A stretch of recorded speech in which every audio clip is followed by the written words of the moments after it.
قرآن مجید کې الله رب العزت فرمایي لئن شکرتم لازیدنکم ولئن کفرتم ان عذابی لشدید.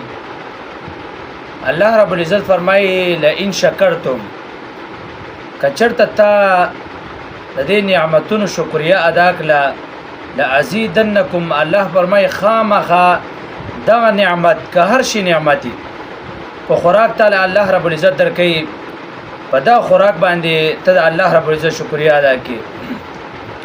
دا رنګ تعالی الله رب العزت پیسې درکې روپۍ تعالی الله رب العزت څومره درکې ته په هغه باندې الله رب العزت شکریا ادا کړي.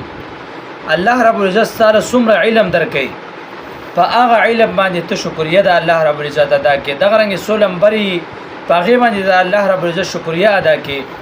الله رب العزت فرمایي لازیدنکم خامخا سوا کوم. دیو جنا چې سړی الله رب العزت څنګه پیدا کړي څنګه حسن الله رب العزت دی انسان لور کړي انسان به باغې باندې الله رب العزت شکریا ادا کوي. الله رب العزت په حسن کې به زیاتواله راولي. ګوره کله چې الله رب العزت دا انسان پیدا کړ نو ډیر شي امتونه داسې تیر شوی دي چې هغه ډیر زیات دنګو ځنی به غټو دغه رنګ 10 غزا 24 غز دا به دومره دنګو دغه رنګ 8 غزا به دا پلنو داسې خلک تیر شوی دي. لیکن د دې امت خلک دا واړه دي چې په خپل شکل په خپل باډۍ باندې په خپل جسم باندې په هر یو عضو باندې د الله رب العزت شکریا ادا کی. الله رب العزت فرمایله ازیدنکم زبر دغه عضو دغه باډۍ سالم وساتم زبر لکه حسن پیدا کړ. دیو جنا کله چې انسان پیدا شو نو د انسان پیدایش تاسو وګورئ لاسونه خپې د انسان چې کله پیدا کیږي دا وړو کوي هر یو زید غټیږي لاسونه غټیږي د انسان ګوتی غټیږي سر غټیږي خپې غټیږي دغه انسان باډي دا کولاویږي او غټیږي. لیکن جبه ته وګورئ جبه نه غټیږي جبه دومره نه غټیږي لکه څومره چې باډي غټیږي لاس څومره غټیږي. دغه رنګ پوزه د انسان دا دومره نه غټیږي لکه څومره چې لاس او خپې غټیږي. دغه رنګ د انسان دا ګوتی نوکونه دي دا دومره نه غټیږي. دا ولی الله رب العزت انسان پیدا کړی په خپل شکل باندې دونه انسان ولقد کرمنا بني آدم. الله رب العزت فرمایي ما تمام مخلوقات پیدا کړی دي لیکن انسان لا الله رب العزت فرمایي ولقد کرمنا بني آدم ما دا بني آدم په تمام مخلوقات باندې اوچت کړی. دا ولی وجه دار چې دا به شکر ادا کوي. الله رب العزت چې دا انسان پیدا کړی قران کې الله فرمایي وما خلقت الجن والانس الا ليعبدون.